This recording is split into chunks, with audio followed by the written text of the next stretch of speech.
हाँ हाँ इधर बता रहे 9:55 हो गए। यूट्यूब इनकम शुरू हुई? अभी तो नहीं हुए, इनकम तो विकास सर उठा ले जाएंगे। 1K के हिसाब से व्यूज भी तो सही है। इसे चलाओ, गर्मी हो रही है। कुछ ऐसा है सेटअप, इसे चला देना थोड़ी देर के लिए। अभी मैं तो ये कहा कि एसी नहीं चलता है। और क्या पूछो, कहती है एसी नहीं चलता है वहाँ किसका? हमारे यहाँ का। अरे हम बात कर करके थक जाते हैं। कुछ नहीं बन जाता है। अक्टूबर में स्कूल ट्रिप जा रहा है। हाँ हम लोग तो जा रहे हैं। हाँ? हम लोग तो जा रहे हैं, कहाँ? ये नहीं पता। मतलब की जगह लेकर जाना? अभी तो डिसाइड ही नहीं हुआ जाना कहाँ है। सब पक्का करके जा रहे हो? हाँ भाई, ऐसे विश्वास नहीं करते। रंगमंच नहीं कहते तुम लोग? यार क्या क्या बताइए क्या? 3 साल नहीं रंगमंच मुझे भी पता है। कुछ नहीं ऐसा कुछ नहीं होता।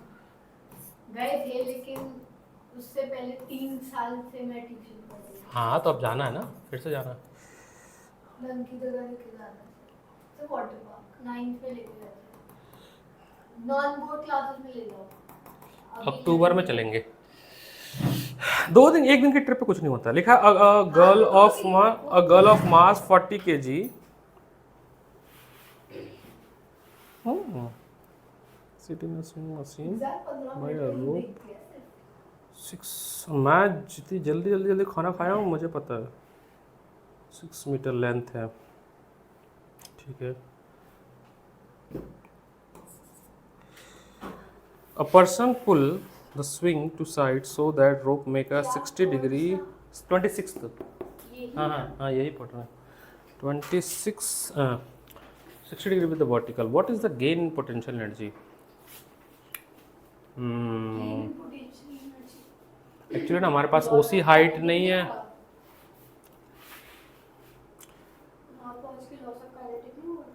ये ऐसे मूव करा ना, इसको वजह से लिया गया है। वो देखते हैं कैसे।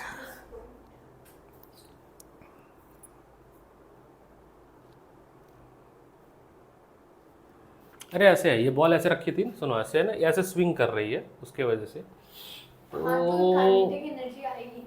हाँ जैसे ये हाइट है ना, ये जो हाइट है ना, ये हाइट चेंज हो रही है। ये हाइट जो है वो चेंज हो रही है, यहाँ से यहाँ पहुँच गए। तो ये मान लीजिए शुरुआत में पूरा 10 मीटर रहा हो, तो अब इस पोजीशन पे आ गए ना आप। यहाँ पोटेंशियल पूछा है ना, काइनेटिक भी होगी बट पोटेंशियल पूछा है यहाँ पे।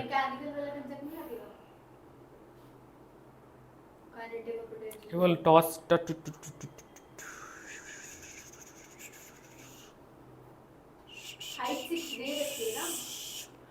थ्रेड दी है 6। ये रस्सी जो है ना, हाइट नहीं दी है, रस्सी दी है। ये जो रस्सी है ना, ये 6 मीटर की रस्सी है। ये रस्सी सेम इसी पॉइंट पे भी होगी ना, तो दिस पॉइंट तो 6 ही होगी हाइट।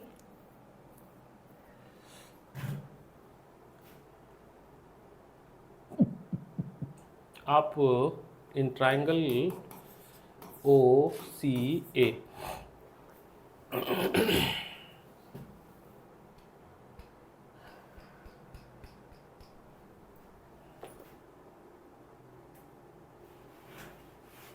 पूरी 6 होगी ना, ये पूरी 6 होगी, ये पूरी 6 होगी। तो हम ना ये निकाल लेते हैं, ओसी निकाल लेते हैं समहाउ। ओसी हम निकाल लेते हैं। ओसी निकलेगा ट्रिग्नोमेट्रिक आइडेंटिटी कॉस थीटा से, तो कॉस 60 से निकलेगा। तो पंडित भोला प्रसाद हर हर भोले। तो B/H सो बेस ये होगा, ओसी होगा, क्योंकि जिस पे एंगल गिरता है वो बेस बनता है। तो ओसी और हाइपोटेनस हो गया 6। कॉस 60 कितना होता है? 1/2। तो 1/2 into 6 is equal to OC. तो कितना हो गया ये? 3। सो ओसी हो गया आपका 3 मीटर। ओसी कितना हो गया? 3 मीटर। तो ये 3 मीटर आ गया, तो ये वाला भी 3 मीटर होगा, है ना। पोटेंशियल एनर्जी यहाँ से जो मूव कर रहा है ना, ये वाला, वो निकाला। पूरा 6 है, ये 3 हो चुका, तो बचेगा ये कितना? 3। अब पोटेंशियल एनर्जी का फॉर्मूला होता है mgh। तो मास कितना था इसमें? 40। जी ले लो 10 और एच ले लो 3। तो ये थ्री रेज हुए ना। हाँ, तो वही पूछा ना, पढ़ो सवाल क्या है कि what is a gain in potential, और क्या लिखेंगे, पोटेंशियल गेन ही तो लिखना है, ये भी बताना है। Gain in potential energy. Change in height का लिखेंगे, गेन इन पोटेंशियल। पढ़ाओ बहुत जल्दी है।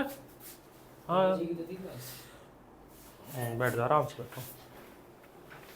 तो ये हो जाएगा 12। हेडफोन कम कर लो यार। बंद बंद, रिकॉर्ड हो रहा है यार।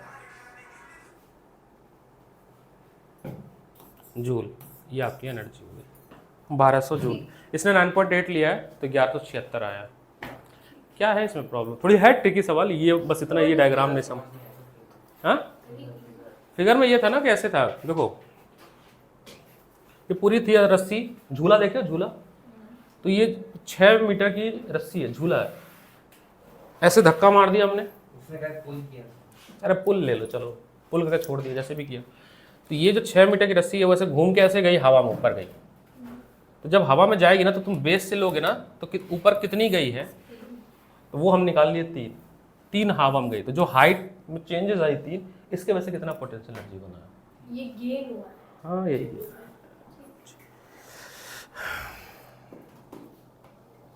आपकी पुस्तक यहीं कहीं पड़ी हुई थी, देखना मोटी से वो दे देना इसको। हाँ अब आपको एक काम करना है, इलेक्ट्रिक करंट का सारे के सारे डेरिवेशन देख देख के करने सारे। वैसे मैंने कुछ तो टीवी मार दिया अभी, उसी से जिज्ञासा कर रही थी, चैप्टर सेम इलेक्ट्रिक करंट। 33। अच्छा ये मैंने कहा पढ़ो पहले, बहुत लेंदी है ये, पहले पढ़ो तो क्वेश्चन इतना बड़ा है। एग्जाम्पल नंबर 33 पेज नंबर 619 मिला, पढ़ो। ओ रिया बेटा, मम्मी का फोन आया था। ओह सॉरी, कह रहे थे कि कैसी है, पढ़ रही है ना। तो आपने क्या था? मैंने कहा हाँ हाँ पढ़ रही है।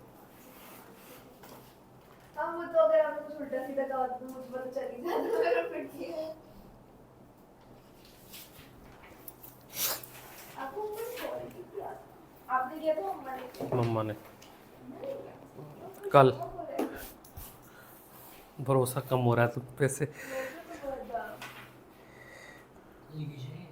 जिज्ञासा 1 बजे आई थी, हाँ मैथ्स की क्लास। 1:20 नहीं 11:30 पे आई थी। जो पहले मैं आई थी, मैं 10:30 की बैठी। हाँ 11:30 के आसपास आई थी, अभी मैथ्स पढ़ने गई है।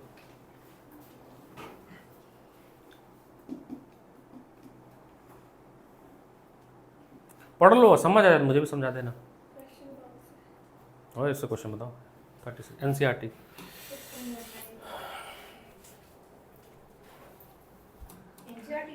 हाँ एनसीईआरटी का है।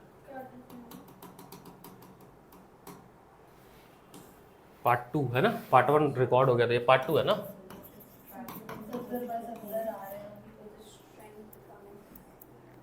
2 लोग के मिला के नहीं आ सकते,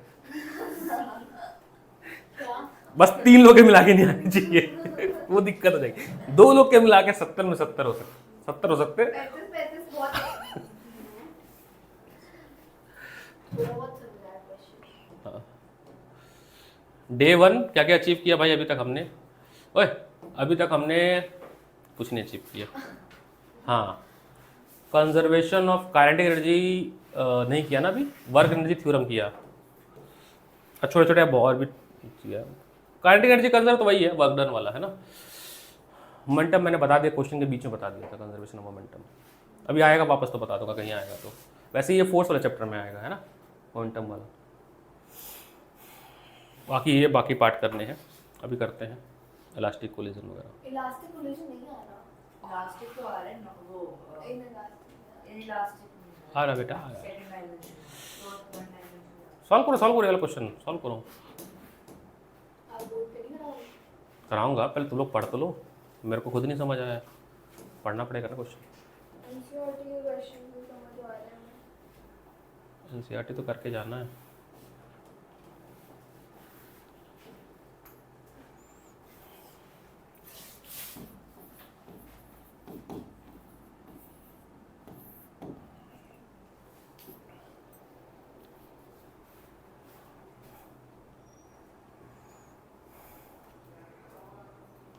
ये कौन निहारिका आ गई है? कल से एक रूम में बैठे थे, बहुत कंफ्यूजन हो रहा था।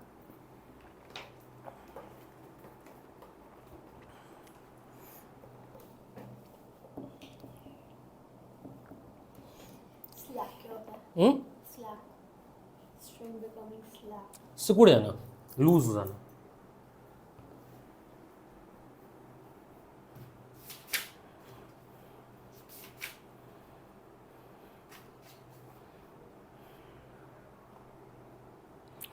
तो बेहतरीन बेहतरीन क्वेश्चन है ना इसमें।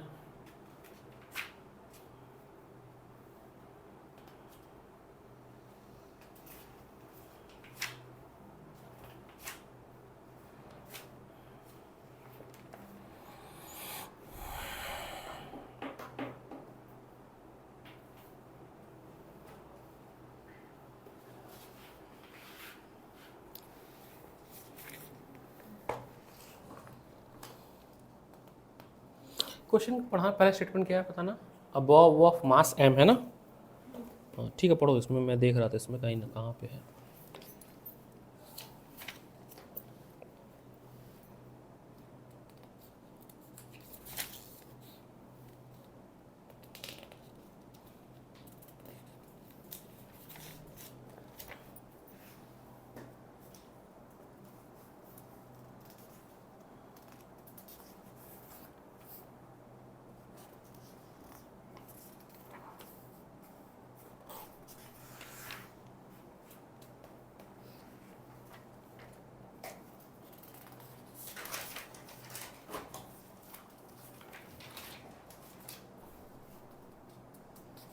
डिफिकल्ट क्वेश्चन है क्या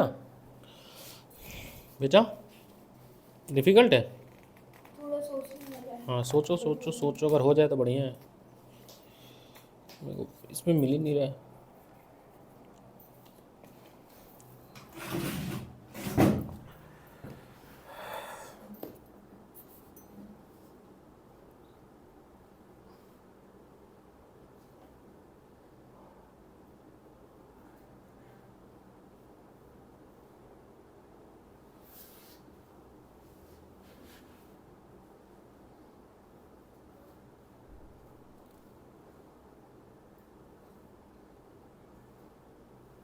बन रहा है mayor question?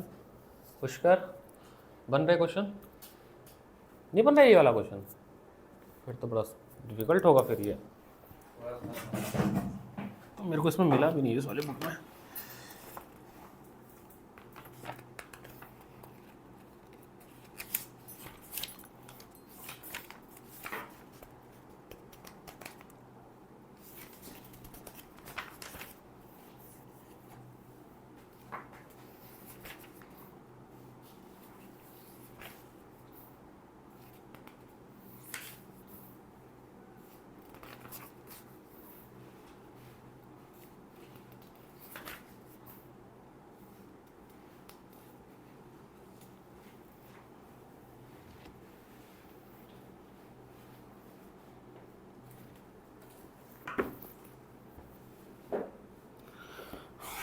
A bob of mass m is suspended by a light string of length L. It is imparted a horizontal velocity v0 at the lowest point A such that it completes a semicircle trajectory in a vertical plane with a string becomes slack only on reaching the topmost position. C. This is shown in the figure 6.24. Obtain an expression for initial velocity v0, speed at point B and C, ratio of kinetic energy at B and C. Comment nature of trajectory of bob. Trajectory तो parabolic ही है, ऐसे curve path ले रहे हैं ना।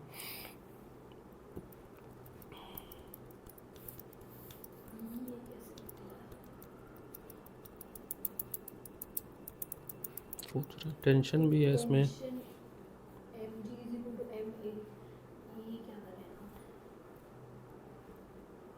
a को v0 square upon l कैसे आ गया?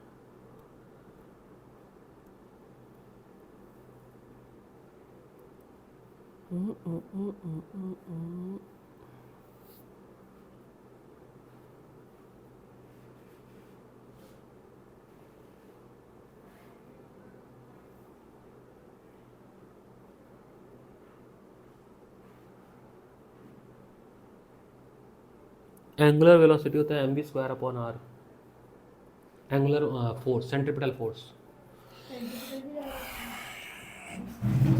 तीन चार चीज़ मिक्स है। देखो हल्की वाली बुक देना बच्चे। सबसे ब्रह्मांड का सबसे सुंदर क्वेश्चन, बड़ा टफ क्वेश्चन, लेकिन अच्छा क्वेश्चन है। ऐसे क्वेश्चन मत कराओ, तो मॉडल डाउन हो जाता है, कि होते हैं नहीं, समझ में आते नहीं है। और कुछ मुझसे तो नहीं होते ना, मुझे समझ में पड़ते हैं। देखो मैं समझा रहा हूँ एक एक स्टेप। यहाँ सेंटर से एक छोटा सा हाँ, बॉब, एक छोटा सा बॉल यहाँ लटका हुआ है, ठीक है।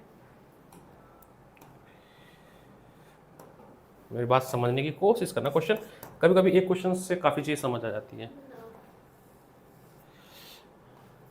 ऐसे बना लेते फिर। L length। हाँ, वही क्यों किया? एल लेंथ ए पॉइंट पे, ठीक है।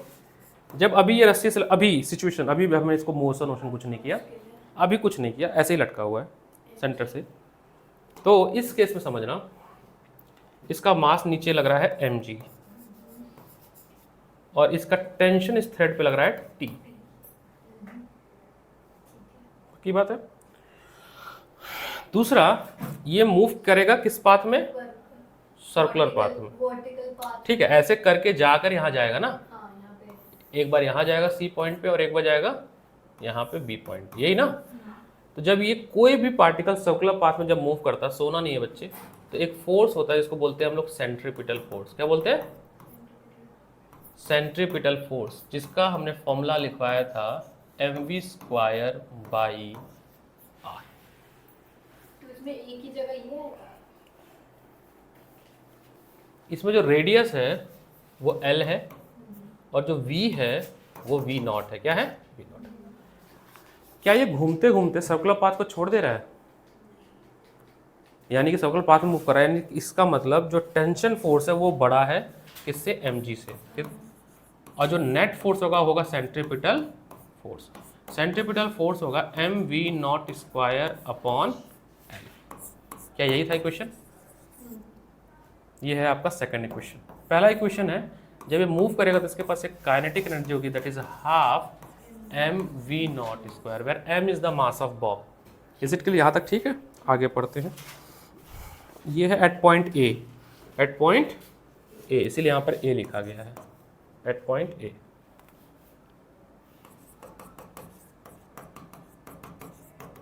आगे बढ़ते हैं। कह रहा है the highest point see the string slacken. जब स्लैकन हो जाएगा तो टेंशन नहीं होगा उसमें, टेंशन हमेशा खींची हुई रस्सी में होता है। So that tension TC become zero. याद रखना, कभी भी अगर पेपर में क्वेश्चंस करते समय ये स्टेटमेंट आ गया कि रस्सी सिकुड़ गई है, तो जब रस्सी सिकुड़ती है टेंशन जीरो हो जाता है। फैक्ट है, ये यूज़ करना है। टेंशन तभी होगा जब रस्सी सीधी होगी। क्या होगी? मतलब खींची हुई होगी, स्ट्रेच होगी। जब भी स्लैकन लिखा होगा तो जीरो हो जाएगा। और सी पॉइंट पे वेलोसिटी हम मान लेते हैं vc। क्या मानते हैं? vc। अगर हम कंजर्वेशन ऑफ काइनेटिक एनर्जी लगाएं एट सी पॉइंट, तो वो होगा kinetic energy plus potential, kinetic energy plus potential. जब ये सी पॉइंट पे जाएगा तो सेंटर से लेंथ कितनी होगी इसकी? l, रेडियस तो वही है ना। तो एट, यहाँ पे करता हूँ मैं, एट पॉइंट सी, बता रहा हूँ जमीन से ना, अरे पूरा जब मेजर करेंगे ना तो 2l होगा। अभी देखता हूँ, बताता कितना लेंथ ट्रैवल। सी हाईएस्ट पॉइंट है ना। हाईएस्ट पॉइंट है तो नापेंगे ए से, जहाँ से शुरू हुआ है, जहाँ से मोशन शुरू हुआ है वहाँ से मेजर करेंगे। तो l प्लस l मेजर करेंगे, ठीक है। तो टोटल जो लेंथ आएगी वो 2l आएगी। हम हमेशा जहाँ से जर्नी शुरू हुई है वहाँ से नापेंगे, जहाँ से मोशन शुरू हुआ है वहाँ से मेजर करेंगे। एट पॉइंट सी पे जो काइनेटिक एनर्जी होगी और पोटेंशियल एनर्जी होगी वो टोटल एनर्जी होगी। काइनेटिक एनर्जी होगी हाफ, मास तो वही रहेगा, बट इस बार वेलोसिटी सी पॉइंट पे जो होगी वो ली जाएगी। और पोटेंशियल एनर्जी थी mgh होती है, तो mg और h पे यहाँ पे 2l लिया जाएगा। ये आपका हो गया इक्वेशन नंबर 3। ठीक है। दूसरी बात, नेक्स्ट क्या बात है? नहीं, एक चीज़ और यूज़ कर रहे हैं, बता। बड़ा लंबा चौड़ा सवाल, 1.5 पेज का सोल्यूशन है ये। अब जब ये सर्कुलर पाथ में मूव कर रहा है तो हम यूज़ करेंगे सेंट्रीपिटल फोर्स का फॉर्मूला। सो हाँ, एक सेकेंड है ना। तो जो फोर्स लग रहा होगा, एक तो हर जगह पर mg लगेगा, जैसे यहाँ पर भी आएगा तो भी नीचे की तरफ एक लगेगा क्या, mg, ऐसे mg लग रहा होगा, यहाँ भी mg, वहाँ पे भी mg, और ये mg बराबर होगा सेंट्रीपिटल फोर्स के, क्योंकि है तो ये भी फोर्स, दोनों क्या है, फोर्स ही तो है, ये बाय वेट वाला फोर्स है। और वो आपका है mvc स्क्वायर, सी पॉइंट की बात हो रही है, अभी भी किसी पॉइंट में हो रही है, सी पॉइंट पे mg। तो यहाँ से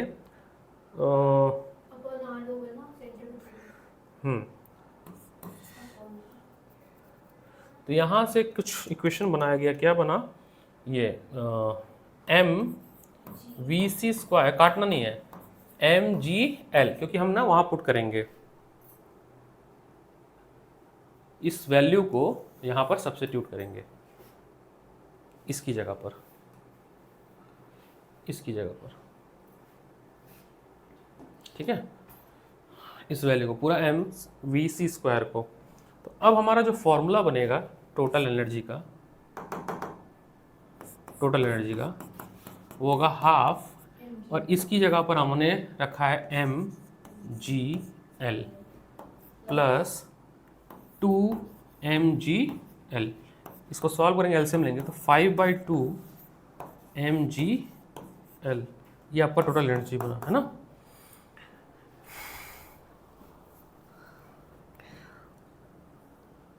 और स्टार्टिंग में मैंने क्या कहा था कि V0 से जा रहा है ना, तो अगर हम टोटल कंजर्वेशन ऑफ एनर्जी की बात करें तो जो एनर्जी C पॉइंट पे मिली इसको, और जो एनर्जी A पे थी चालू होने से पहले, जो भी एनर्जी थी A से मूव किया ना हमने, काइनेटिक एनर्जी दिया, वो दोनों सेम होनी चाहिए। क्या होनी चाहिए? तो अगर हम कंजर्वेशन ऑफ एनर्जी की बात करें तो ये इक्वेशन नंबर हमारा 1 था, और ये हमें मिला है एनर्जी कहाँ पे, at point C, at point C, total energy at point C, और यहाँ ये है total energy at point A, क्योंकि यहाँ पे पोटेंशियल जीरो होगा। क्या होगा? जीरो, क्योंकि हमने मूव किया है। हाँ, हाइट चेंज होगा धीरे धीरे, वो मिलेगा इसको potential energy, but at point A की बात करें इनिशियली तो केवल आपके पास काइनेटिक एनर्जी होगा, क्योंकि V0 से हमने इसको धक्का मारा है, ऐसे V0 से कि चलो जाओ, वो धीरे धीरे बढ़ेगा पोटेंशियल एनर्जी, वो अलग बात है। एट पॉइंट क्या लिखा हुआ है ना कि total mechanical energy is equal to kinetic energy, at the lowest point A potential energy of system can be taken zero, so at point A the total mechanical energy is equal to kinetic energy. तो जो energy C पे होगी, तो according to conservation of energy, total energy at C is equal to total energy at A। तो total energy C पे है आपका 5/2 mg_L, और टोटल एनर्जी A पे है आपका हाफ mv0 स्क्वायर, क्योंकि V0 पूछा ना पेपर में, क्वेश्चन में, ये कट गया, ये कट गया, तो V0 की वैल्यू इधर से आई सॉल्व करके 5gl।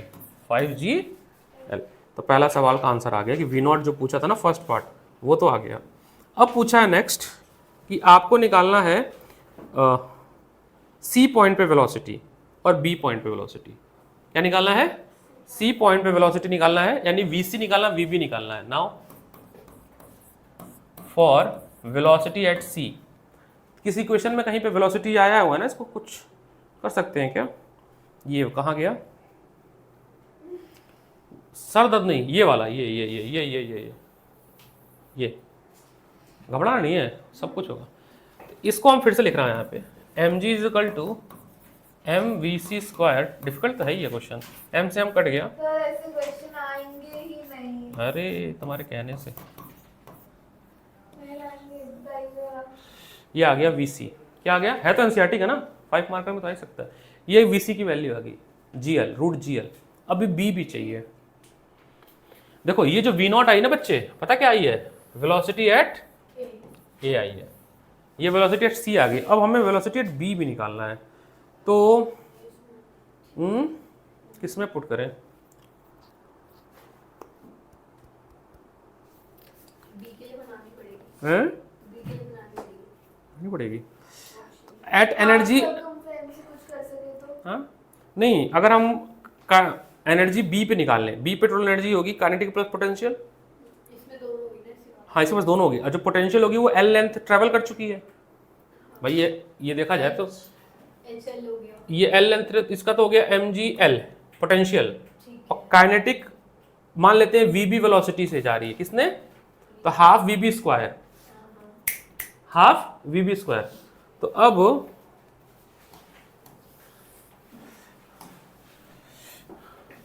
रिया के स्ट्रेस में बाल झड़ रहे हैं ना रिया बच्चा। So total energy at B की बात करते हैं, तो काइनेटिक कोई नहीं, पोटेंशियल की बात करें तो काइनेटिक होगी हाफ, एम तो वही रहेगा, मास ऑफ बॉल तो वही रहेगा, और हम वेलोसिटी मान लेते हैं वी बी। अब पोटेंशियल जो होगा वो होगा एम जी एल, क्योंकि एल लेंथ रेडियस है उसकी, उतना डिस्टेंस ट्रेवल किया उसने। अब ये जो टोटल एनर्जी है, क्या ये जो ए पे होगा वो सेम होगा? क्योंकि conservation of energy. So conservation of energy की बात करें तो टोटल एनर्जी सी से भी तो कंपेयर कर सकते हैं। कटना चाहिए, कुछ चीज उससे ना इजिली कट जा रहा है। वी नॉट हमारे पास है, चलो सी से कंपेयर कर लो, सी से कर लो कंपेयर। तो सी पे कितनी एनर्जी है? 5/2 mgl, उससे करके देख लेते हैं, आंसर सेम आना चाहिए। तो total energy at B is equal to total energy at C. तो बी पे है half M V B square plus M G L is equal to 5/2 mgl। ये इधर जाएगा तो 5/2 mgl माइनस mgl कितना हो जाएगा? 3 mgl हो जाएगा, 3/2 mgl, और यहाँ 1/2 है, 1/2 से 1/2, m से m, तो क्या बना? V B square is equal to हो गया 3gl, रूट में 3gl आया क्या आंसर? हाँ 3gl। हमारा पेपर में नहीं आएगा। फिर इसने बोला कि काइनेटिक एनर्जी जो बी पे है और जो सी पे है उसको कंपेयर करो, तो half V B square half V C square. तो वी बी तो आ ही चुका आपके पास, वी सी भी आ ही चुका है, ले जाकर रख दो, हो जाएगा। तो अब काफी, लेकिन अच्छा सवाल, कितने सारे, काफी बड़ा सवाल है ना भाई। हाँ अब हमें चाहिए रेशियो ऑफ काइनेटिक एनर्जी, किसका? B upon ratio of kinetic energy C, third part. तो half M V B square half M V C square, ये तो गया। वी बी की वैल्यू कितनी है? V B V B V B V B V B ये √3gl, और V C कितना है? V C V C V C gl। तो रूट कट नहीं है बच्चा, स्क्वायर है ना बच्चे।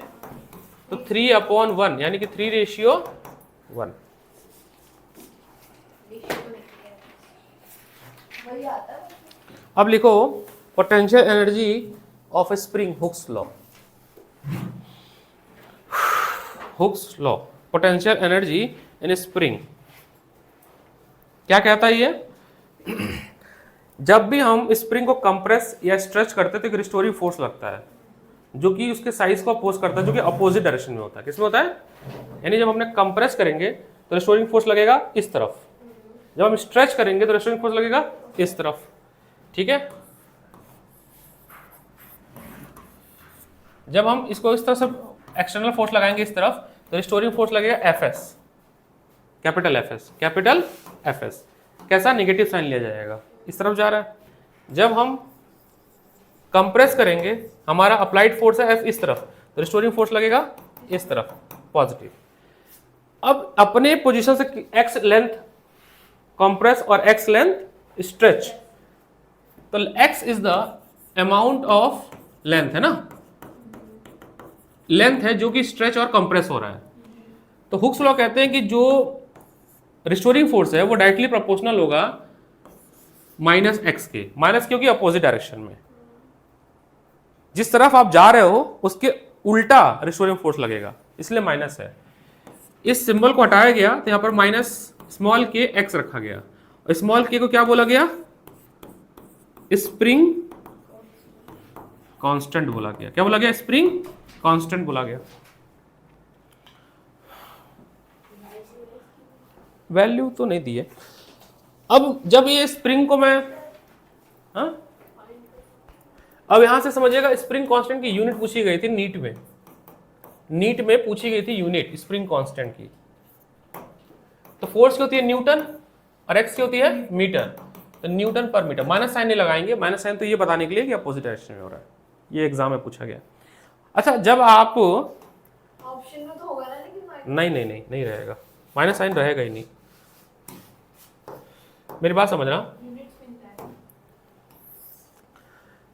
ऐसे समझना कि पहले स्प्रिंग यहां पर थी और आपने स्ट्रेच करके स्प्रिंग को यहां बुला दिया। मैं कह रहा हूं कि dx डिस्टेंस आपने मूव किया, ठीक है, ds डिस्टेंस आपने मूव किया, तो इसके बीच में dw वर्क डन होगा। और जब आप इधर की तरफ खींच रहे हैं मान लीजिए, तो आपका रिस्टोरिंग फोर्स लग रहा है इस तरफ Fs, पक्का। तो जो छोटा सा वर्क डन होगा हल्का सा dw, वो कितना होगा, Fs dx माइनस, माइनस क्यों, निगेटिव वर्क डन होगा। क्या होगा, निगेटिव वर्क डन होगा। आप ऐसा समझ लो कि ये पोजीशन थी के इनिशियल पोजीशन और ये पोजीशन थी के, तो अगर हमें टोटल वर्क डन चाहिए तो हम क्या करेंगे, इंटीग्रेट करेंगे के इनिशियल से लेके के फाइनल तक। तो जब टोटल वर्क डन चाहिए हमें, अच्छा इसकी जगह पे वैल्यू रख दें अगर हम, तो क्या रखेंगे, अच्छा एक सेकेंड गड़बड़ हो गया, हाँ ठीक है रहने दो, के एक्स डी एक्स, हमको गड़बड़ कर दिया मैंने, डी डब्ल्यू।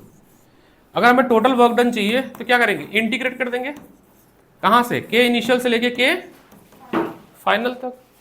एक महीने की पढ़ाई एक दिन में करा रहे हैं, है ना। वर्क एनर्जी तो पूरा पढ़ते हैं कई क्लासेस में, आज कंप्लीट कर रहे हैं हम लोग जल्दी। तो अब क्या हो जाएगा पता ना, के तो कांस्टेंट है, ये तो कांस्टेंट है, बाहर ले लिया हमने। वेरिएबल क्या है, एक्स डी एक्स, इसको हमने इंटीग्रेट करना है कहाँ से, इनिशियल से। याद रखना ये जो वर्क डन का डेरिवेशन कर रहे हैं ये एनर्जी बनेगा। क्या बनेगा, जो पेपर में पूछा था ना इसके कि potential energy store in A spring. अरे बच्चा यही है क्या, मैं फिर से ओपन करूँ क्या, इनके पेपर में जो आया था। तो जो हम वर्क डन का डेरिवेशन कर रहे हैं यही एनर्जी का डेरिवेशन बनेगा, पोटेंशियल एनर्जी का। तो क्या बनेगा ये, minus K x square upon 2, सो एक्स फाइनल एक्स इनिशियल, तो एक्स फाइनल का square upon 2 minus x initial का स्क्वायर अपॉन 2, माइनस के बाहर था माइनस के, और इसको क्या मिल गया, प्लस के। तो अगर ध्यान से देखें तो हम ऐसे लिख सकते हैं के इनिशियल का स्क्वायर अपॉन 2 माइनस के फाइनल का स्क्वायर अपॉन 2। लिख सकते नहीं लिख सकते, बताओ, नहीं लिख सकते, एसी नहीं चल रहा है। अच्छा तो करो। और यही क्या होगा आपका वर्क डन, ये क्या होगा वर्क डन, बोलो है ना। तो वर्क डन आपका ध्यान से देखो, के एक्स आई square upon 2 minus K x square upon, अच्छा जी,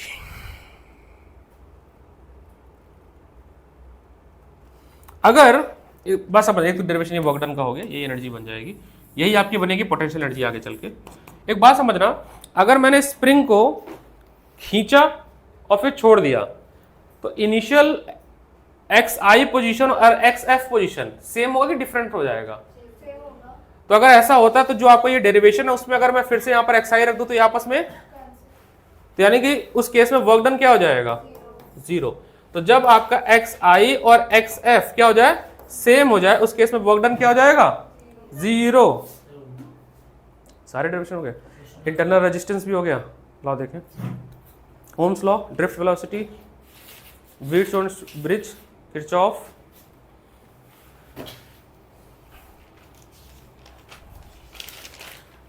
सीरीज एंड पैरेलल का बैटरी, सेल कहाँ है, नहीं ब्रो, इंटरनल रेजिस्टेंस का सीरीज एंड पैरेलल कहाँ है? ठीक है, उस केस में वर्क डन क्या होगा? 0 हो जाएगा।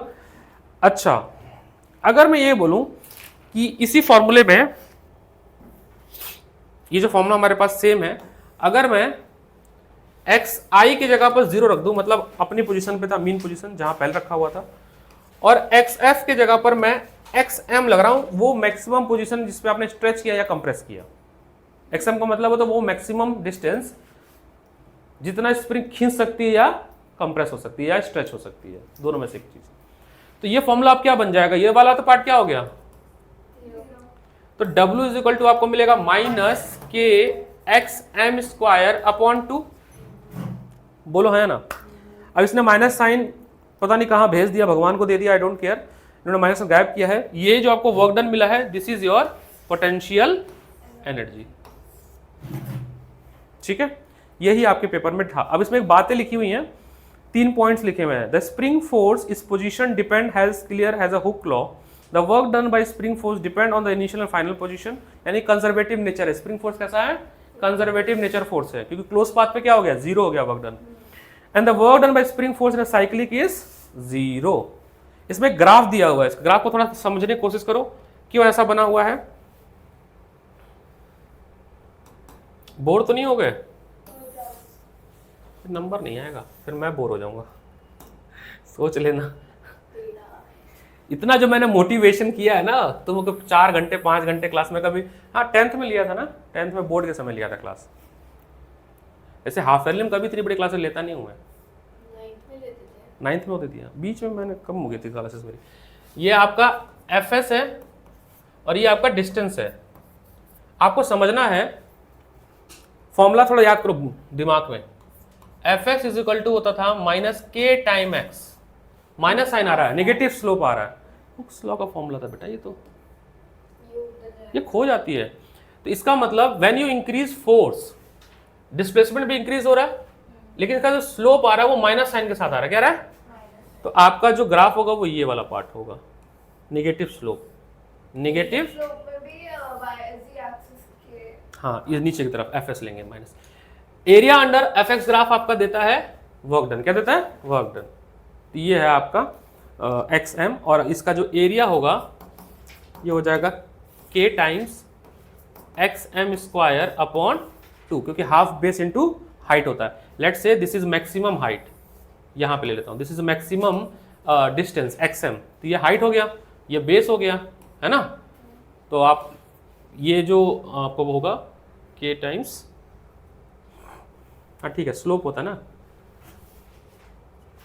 Half base into height. तो बेस तो आपका ये हो गया और हाइट आपका ये लिया जाएगा। तो उस केस में हम ये रख देंगे, क्या रखेंगे? F S. क्या रखेंगे? F S. देखो बेस के लिए क्या रखेंगे? बेस के लिए रखेंगे एक्स एम इंटू हाइट के लिए रखेंगे फोर्स। क्या रखेंगे? फोर्स। और फोर्स की वैल्यू क्या है? माइनस के एक्स, तो half X M into minus K time X M. तो माइनस पहले ले तो half K times X M का स्क्वायर, वही है। ठीक है, तो आप देखना यहाँ पे एक बात लिखी है, potential energy of elastic stretch spring by graphical method. Last में क्लाइन लिखा है, this work done is store has a potential energy of spring U is equal to 1/2 K times, ये देखो ये वाला line, page number 621। According to Hooke's law, spring के नीचे जो पैराग्राफ लिखे सारा का सारा अंडरलाइन करके इसको पढ़ो। पेन गिर गया तुम्हारा? आर्या पेन दे देना, पेन। तो according to Hooke's law, the spring force of extension xm is Fs is equal to minus K xm। The work done by spring force for extension xm is area of triangle OBA, that is half base into height, जो मैं यहाँ पे derivation किया ये वाली बात। ठीक है, फिर लिखा है this work done store has potential energy of spring that is half के एम स्क्वायर।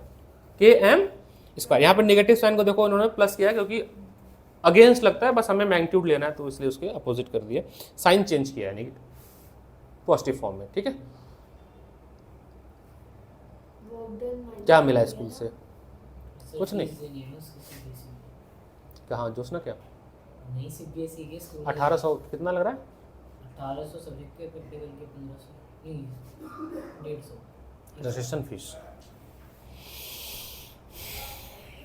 जब x मैक्सिमम होगा, मतलब जो डिस्प्लेसमेंट है x मैक्सिमम वैल्यू होगी ये वाली, हाँ उस केस में जो एनर्जी भी होगा वो क्या होगा? मैक्सिमम होगा। ठीक है, ये रखा लीजिए extension point x plus minus xm, kinetic energy should be zero क्योंकि रेस्ट पे आ जा रहा है तो इसलिए। इसके बाद एक ग्राफ और है, फिगर नंबर 6.28, देखो figure number 6, conservation of energy in elastic spring at equilibrium position की बात करें। इक्विलिब्रियम पोजीशन पे आपका गिर जाएगा यार, इक्विलिब्रियम पोजीशन पे यहाँ पे फॉर्मूला लिखा है, ये सब नहीं पढ़ाया गया होगा आपके स्कूल में जो मैं बता रहा हूँ। Velocity of spring at point m वो होगा root k times m into xm, where k is a spring constant, m is a mass of spring and km is the displacement of spring. तो बस पता हो तो अच्छा हो सकता है कहीं क्वेश्चन में आ जाए MCQ वगैरह में, तो यूज कर लेना। अब इसमें बड़े अच्छे क्वेश्चन है जो मैंने कराए थे, जैसे 38, 39, ये दोनों क्वेश्चन बहुत अच्छे हैं, दोनों पढ़ो, दोनों अटेम्प्ट करो। उसके बाद इंटेक्स्ट क्वेश्चन नंबर 1 अटेम्प्ट करना, अटेम्प्ट टॉपिक के साथ ही करते चलो ना। आज इन लोग की महा मैराथन क्लास चल रही है, इनका हो जाए फिर तुम्हारी लगाते हैं 12th वालों की। 17 तारीख को हो जाएंगे मैं फ्री, तो 17 के बाद अब 12th वालों की महा मैराथन क्लास लगेगी। मैं थर्सडे को नहीं आऊंगी। क्यों? सेल्फ स्टडी करोगी? 18 को पेपर हो जाएगा। हाँ फिर तो छुट्टी कर देंगे ना हम 2-3 दिन की, फिर आराम करना तुम। मैं तो कह रहा हूँ घूमने चले जाओ, तुम भी जाओ, इसके साथ चले जाओ पहाड़ों पे, घर है इसका पहाड़ों पे, सेब खिलाएगी। अरे हमको तो पूछती नहीं है, नहीं तो मैं तो चला जाता पहाड़ों पे, सेब वो खा के आता। अब उसको ले जाएगी अपने सहेली को, तुमको क्या ले जाएगी? तो मतलब मैं ट्यूसडे के बाद सीधा नेक्स्ट ट्यूसडे आएंगे। वाओ, सैटरडे, थर्सडे और सैटरडे छुट्टी। सबकी 11 क्लास सबका हो जाएगा, उसका भी सबका हो जाएगा। तो 11 की छुट्टी कर दूंगा मैं, फिर 12 को पढ़ाऊंगा 3-4 दिन अच्छे से। क्यों? तो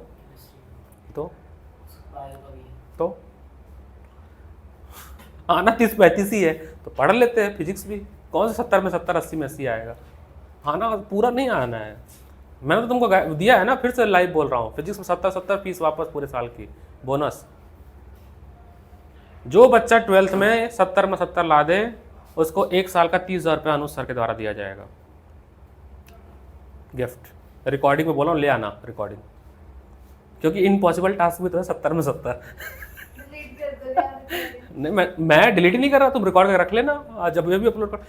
कॉन्ट्रोवर्शियल बातें बस डिलीट किया था मैंने, बाकी तो सब रखा हुआ है।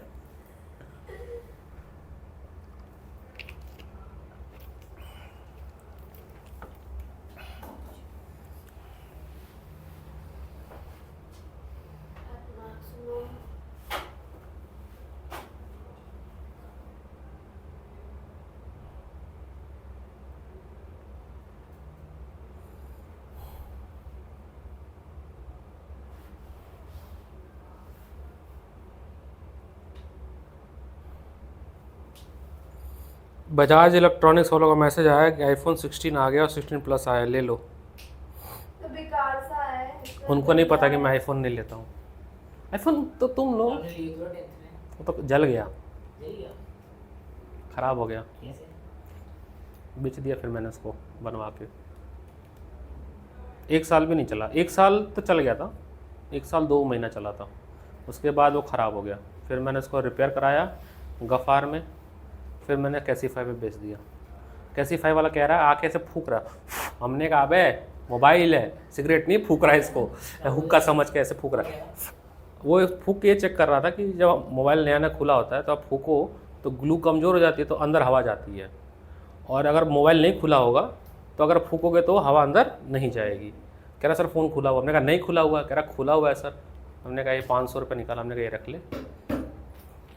ले गया। फिर मैंने कभी तुमने ऐसे, मैंने अपनी लाइफ में 3-4 बार किया। अभी ये वाला फ़ोन जब आना था तो ये फ्लिपकार्ट से मैंने ऑर्डर किया, ये अच्छा फ़ोन है ना, देखो घड़ी बनी हुई है, फ़ोन अच्छा है ना? अगर लुक हो जाए तो एप्पल से तो अच्छा ही लग रहा है, नहीं लग रहा है? वैसे और मेरे काम का भी है, देखो कितना बढ़िया है। तो फ़ोन ला नहीं रहा, कह रहा है भैया कल लाएंगे, और हम लोग को कहीं जाना था, ऐसा कुछ था कि मैं जाने वाला था। तो मैंने फ़ोन किया, कह रहा भैया, हमने कहा क्यों नहीं आ रहे हो? कह रहा भैया बारिश हो रही है और अभी मैं जाम में फंसा हूँ, तो कल सुबह ही डिलीवर करूँगा। मैंने कहा भाई मेरी रात को ट्रेन है, अगर तू आज ला के दे दिया तो मैं तेरे को 500 रुपये ऑन द स्पॉट दे दूँगा। कसम से ला के दे दिया, और मैं इसको 500 दिया भी।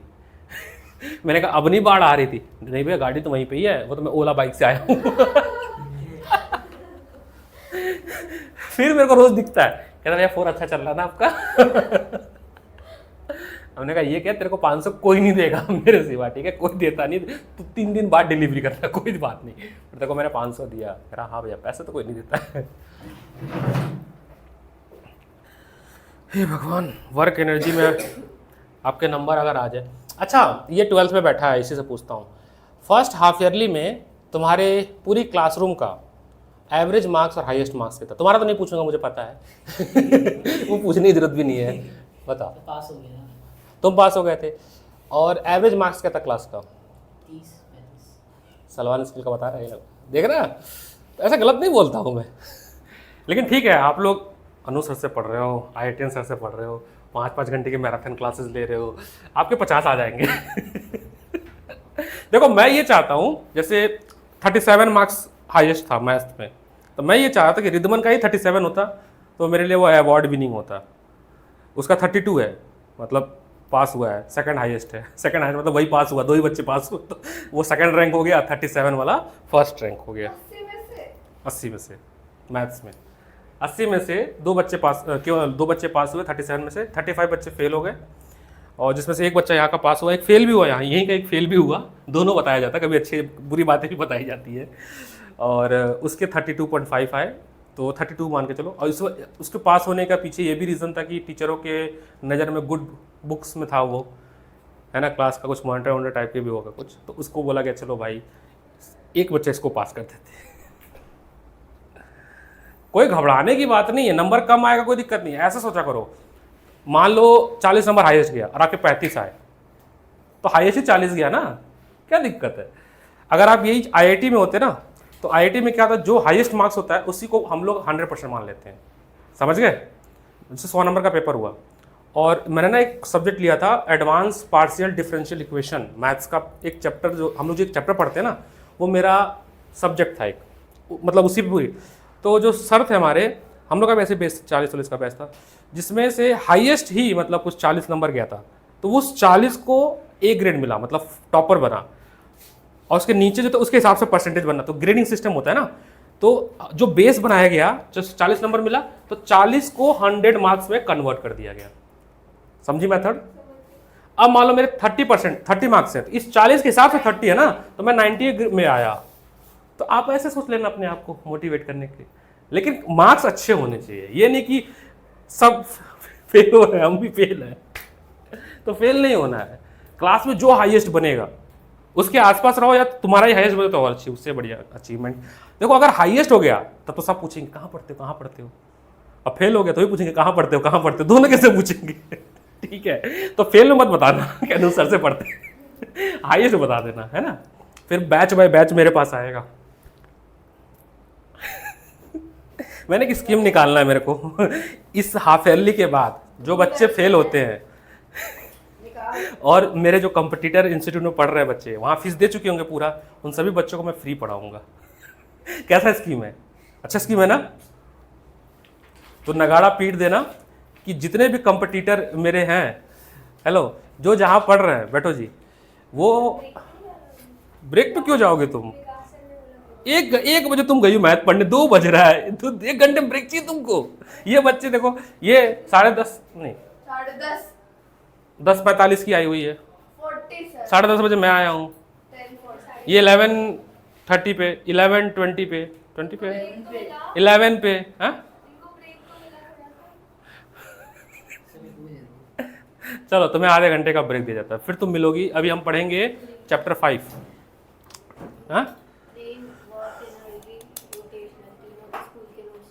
हाँ हाँ भेज देना, कुछ मिला देंगे। अब मेरे को दो, आगे पढ़ाएं हम। हाँ तो ये स्कीम निकाल दिया, ठीक है, लकी ड्रॉ में कि जो भी बच्चे हमारे कंपटीटर जो मेरे को जानते हैं वहाँ से अगर आते हैं तो उनकी साल भर की फीस नहीं ली जाएगी, उनको पूरे साल में नहीं तो मेरे यहाँ पढ़ रही हो ना, वहाँ पढ़ के वहाँ का वो जो नहीं, this is offer is only valid, नहीं समझे, जो यहाँ एडमिशन लिए उसके लिए नहीं है, वो तो डबल दे देते, कोई बात नहीं जो नहीं फिर नहीं समझी तुम। तुम्हारी एक सहेली है पिंकी, ठीक है, पिंकी जो है HBC में पढ़ती है, नाम देखना चेंज कर दिया मैंने, ठीक है, HBC में पढ़ती है, वो फिजिक्स में फेल हो गई और वहाँ पे उसने पूरे साल की फीस दे दी है, ठीक है, वो स्लिप ला के मुझे देगी यहाँ पे, तो जो आने वाला सेशन है फाइनल तक, मतलब अब से हाफ ईयरली के एग्जाम से लेकर फाइनल तक, वो 0 फीस पे मैं उसको पढ़ाऊंगा। कैसा ऑफर है? मजाक, ये अच्छा ऑफर है कि नहीं? मजाक में ऑन रिकॉर्ड कह रहा हूँ, कैमरा HBC और उसका नाम चेंज कैसे करें, NBCC एंड BBC, ठीक है, इन सभी संस्थाओं में पढ़ने वाले बच्चे फिजिक्स, उनकी फीस माफ कर दी जाती है मेरे पास आएंगे तो, लेकिन केवल 11th 12th नहीं, क्योंकि मेरे पास हिम्मत नहीं है 12th पढ़ाने की, क्योंकि 12th में मैंने 11 चैप्टर पढ़ा दिए, वो मेरी हिम्मत नहीं वापस कराने की। अभी बताऊंगा ना, अब हैंड डालो कोलिजन, आखिरी के 2 डेरिवेशन, नहीं कोलिजन वाला तो कराना है, हाँ आ जाना जरूर, टाइम से पढ़ाना मेरे को चैप्टर 5 कोलिजन। पता ये चलता था वहाँ पे, कानपुर में भी चलता है जो मैं बता रहा हूँ तोड़ने का, बोलते अच्छा वहाँ पढ़ते हो, फीस ले आना, रिसिप्ट या तो फ्री कर देंगे या तो नॉमिनल फीस में एडमिशन ले लेंगे। तोड़ते हैं बच्चों को, या तो फ्री कर देंगे और या तो जैसे मान लो 25,000 फीस है और किसी ने वहाँ पे 20,000 दे दिया, 5,000 बच रहा है कि हमें 5,000 दे दो, हमारे यहाँ पढ़ो, और आई कार्ड लेकिन जमा कर देना, क्योंकि वहाँ पे सारा खेल होता है आई कार्ड का। आई कार्ड खो गया तो आपको पूरी फीस फिर से देनी पड़ेगी, क्योंकि इतने बच्चे होते हैं, एक ही जरिया है जानने का कि आप उस इंस्टीट्यूट के हो कि नहीं, वो आई कार्ड। वो यहाँ पे भी होता है, वाजीराम का भी आई कार्ड है, किसी को ऐसे मिलेगा तो काम नहीं है, क्योंकि फोटो उसमें बना होता है, आप फोटो पे अपना फोटो लगा नहीं सकते हो, ऐसा कोई मैकेनिज्म नहीं है, लेकिन हाँ फोटो को स्क्रैच करके फोटो खराब कर दो फिर आप एक्सेस कर सकते हो। और अब तो थोड़ा और टेक्निक हो गया, बारकोड आ गया तो फोटो भी कोई नहीं चेक करता, से लगाओ घुस जाओ पढ़ो, ऐसा हो गया क्लासरूम। कोलिजन में जो हमें पढ़ना है, पहले मैं इम्पैक्ट बताता हूँ, इलास्टिक कोलिजन इन 1 डायमेंशन, इसका रिजल्ट बताते हैं क्या क्या हमें वेरीफाई करना है, मतलब प्रूफ करना है। सेकंड लास्ट है, अभी तो 3:30 बजे छोड़ेंगे बेटा, क्या परेशान है? ओके, तो कैसे जाओगे, पापा आएंगे खुद? ओके चलो, फिर मैं अपने हेलीकॉप्टर को भेज दूँ पेट्रोल भराने के लिए, केरोसिन। इलास्टिक कोलिजन इन 1 डायमेंशन, इसका जो आपको फर्स्ट रिजल्ट ये बताना है कि u1 minus u2 is equal to v2 minus v1। यहाँ पे देखिएगा, समझिएगा, u1 is greater than u2 होगा और v2 is greater than v1 होगा, तभी ये एप्लीकेबल है। ये क्या कहानी है कि इलास्टिक कोलिजन में कंजर्वेशन ऑफ मोमेंटम होता है, कंजर्वेशन ऑफ एनर्जी होता है, साथ ही साथ फीचर में थर्ड फीचर जो इंपॉर्टेंट है, no loss of kinetic energy, क्योंकि इन इलास्टिक कोलिजन में भी दोनों चीज़ होता है, कंजर्वेशन ऑफ एनर्जी भी होता है, लेकिन एनर्जी का लॉस होता है, काइनेटिक एनर्जी का लॉस होता है in the form of heat, sound और समथिंग। बट यहाँ पे वो याद रखना है, क्योंकि इसी बेसिस पे हमें चीज़ों को बहुत से क्वेश्चन में ये कॉन्सेप्ट यूज़ करना है। और क्या बोलते हैं इसको बोलते हैं हम लोग relative velocity of approach is equal to relative velocity of separation. ये सेपरेशन की वेलोसिटी है लड़ने के बाद, और ये लड़ने के लिए, हाँ ठीक है, अप्रोचिंग एंड सेपरेशन। तो चलो कर देते हैं इसको प्रूफ। और फिर मैंने एक चीज़ और आपको याद कराया था, v1 एंड v2 की वैल्यू कैसे याद कराया था। v1 वो वेलोसिटी है जो पार्टिकल 1 गेन करेगी आफ्टर कोलिजन। तो मैंने कहा था कैसे बनाना था, कुछ दो, यहाँ लिखता हूँ, 2 बॉक्स ऐसे बनाना है, प्लस एक बॉक्स इधर भी बनाना है। अब v1 है तो यहाँ पे u1 बनाना है और यहाँ पर u2 लिखना है, फिर डिवाइड, फिर यहाँ पे सम ऑफ मास, दोनों का सम ऑफ मास, ठीक है। ये वैसे ये डेरिवेशन से आया है, बट हम लर्निंग के तरीका बता रहे हैं। ऊपर क्या करते थे, डिफरेंस ऑफ मास, लेकिन पहले वाले का 1 है ना, तो 1 2, ठीक है। और यहाँ पे होगा twice of second mass, m2 का ट्वाइस। इसी तरह से जब v2 लिखेंगे सेम वही करेंगे, यहाँ पर भी बॉक्स बनाएंगे, बॉक्स बनाएंगे। अब यहाँ पर v2 है ना, तो यहाँ पर u2 होगा और यहाँ पर u1 होगा। फिर सम ऑफ मास। अब याद रखना, देखो यहां पर m1 था ना, डिफरेंस ऑफ मास करना है ऊपर, यहां पर m1 था तो यहां पर m2 माइनस 1, यहां पर ट्वाइस m2 का हुआ था तो यहां पर ट्वाइस m1 का होगा। याद हो जाएगा ये पक्का? ठीक है, सारे हो गए डेरिवेशन, करंट का हो गया। अब तुम करो magnetic effect of electric current, इसके बाद का अभी डेरिवेशन सेशन चलेगा। एक बार सारा डेरिवेशन मेरे सामने कर लो। अब देखिए कैसे करेंगे डेरिवेशन इसका, देखिएगा बायो सेवर्ट लॉ जिसमें है ना, force between two current carrying wire, उस वाला solenoid, magnetic field inside the solenoid, elastic collision in one dimension. क्यों पुष्कर? फिजिक्स तो अच्छा पढ़ाता हूँ ना, एलएन वाले भी अच्छा पढ़ाते हैं, लेकिन मेरे से अच्छा नहीं पढ़ाते, थोड़ा हाई फाई ज़्यादा पढ़ा देते हैं, बच्चे को समझ नहीं आता है। मेरे पे हो जाएगा। हाँ बात सही है, अरे केस होने दो, बार बार आप इधर ही बोलते रहते हो, उसके बाद इतना नहीं होगा केस। दो मास है m1 एंड m2, इसकी इनिशियल वेलोसिटी u1, इसकी इनिशियल वेलोसिटी। अब तो डर नहीं लगता ना, दोस्त आ गया मेरा गाजियाबाद में, अम्बुज आ गए गाजियाबाद में, डीएसपी। अब क्या है ना, हम गाजियाबाद से फ़ोन करेगा, आ जाएगा। दिखाऊं? नहीं बिलीव करता। नहीं, अम्बुज को दिखा देता हूँ, दोस्त मेरा है ना। ट्रांसफॉर्मेशन देखो उसका, देखो ये कुछ जब दिल्ली में था तैयारी करते समय, कितना मोटू सा है ना ये, है ना। और अब देखो डीएसपी बनने के बाद चीज़ें चेंज हो जाती है। वो नीचे नहीं स्क्रॉल करना पड़ता पुरानी। नहीं तो मैंने कल ही स्क्रीनशॉट लिया ना। ऐसे रिकमेंडेशन में दिखाता रहता है ना ये। अब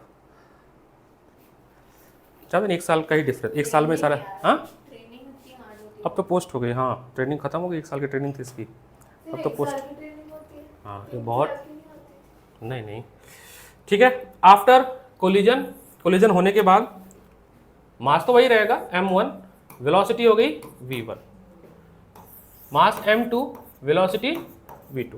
दो चीज़ लगाएंगे हमेशा बीच में, ऐसा एक क्वेश्चन हम लोग सॉल्व करते याद है। पहले लगाएंगे हम लीनियर मोमेंटम का कंजर्वेशन और फिर लगाएंगे काइनेटिक एनर्जी का कंजर्वेशन। तो लीनियर मोमेंटम का जब लगाएंगे तो कैसे यूज करेंगे बताइए? इसका मोमेंटम क्या होगा? m1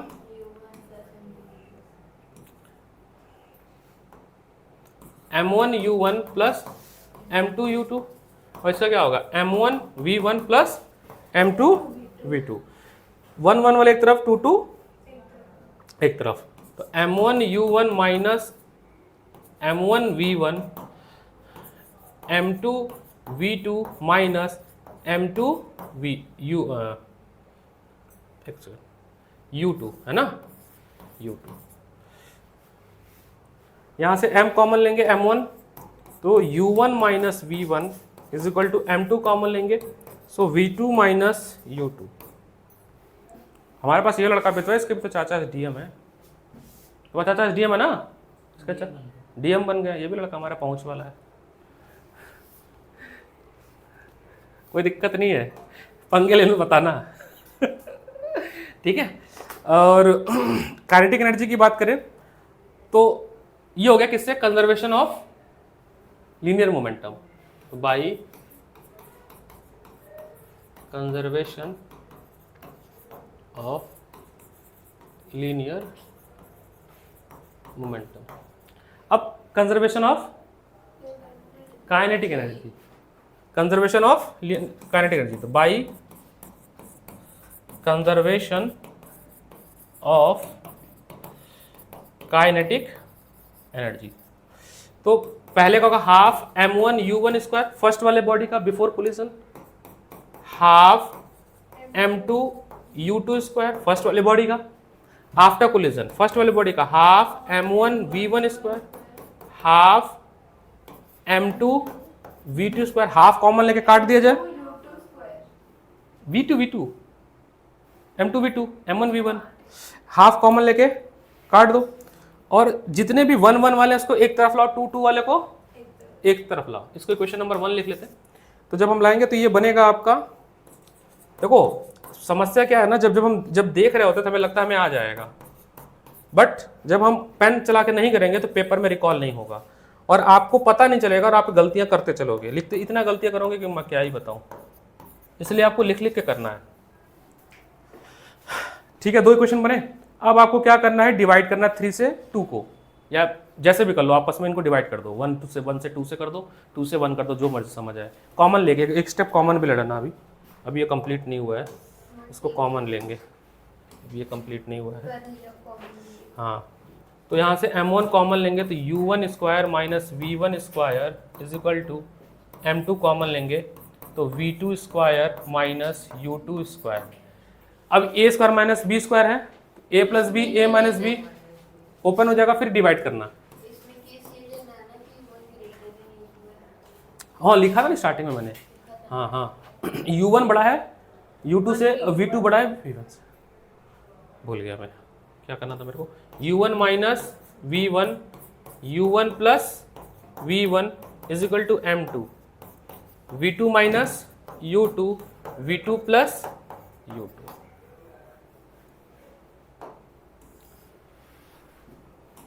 एलन में मेरा दोस्त है सागर गुप्ता, तो एलन पुणे सेंटर हेड है और मैथ्स पढ़ा रहा है, 10 साल से पढ़ाता है वो, मतलब उसका पैकेज सब करोड़ों में है।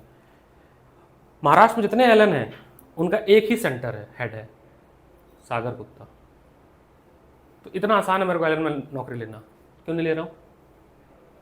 उतना पैसा नहीं देंगे जितना मुझे चाहिए वो यहाँ हो जा रहा है, और फिर कौन जाए छोड़ छाड़ के इधर से पूरा सब कुछ, अपना अपना होता है काम करना। वहाँ तो फिर भी नौकर, वहाँ अनु सर कौन, वहाँ एलन को जानते हैं, अनु सर को कोई नहीं जानता है। यहाँ तो क्या पता, धीरे धीरे धीरे पब्लिसिटी, कंट्रोवर्सी। अब डिवाइड करना, ठीक है, अब डिवाइड करना। तो जब m1 कट जाएगा, देखो जब डिवाइड करोगे, मान लो उसको ऊपर रख रहे हैं, ठीक है, तो m1 से m1 कट जाएगा, ये से ये कट जाएगा, m2 से m2 कट जाएगा, ये से ये कट जाएगा। तो आपको क्या मिलेगा, 1/u1 प्लस v1। अगर इसको ऊपर रखो तो 1 नहीं मिलेगा, बात समझ गए ना कहानी? अब हाँ ऊपर ही रख लो, बेटर वही रहेगा, है ना, इसी को ऊपर रख लेते हैं। v2 प्लस तो u1 plus v1, v2 plus u2, इसको उधर ट्रांसफर करेंगे तो u1 minus u2, v2 minus, क्या यही प्रूफ करना था? हो गया डेरिवेशन।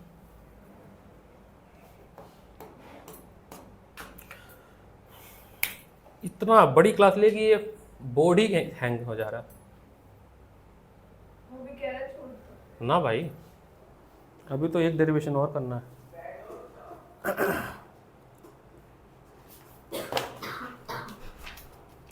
अब है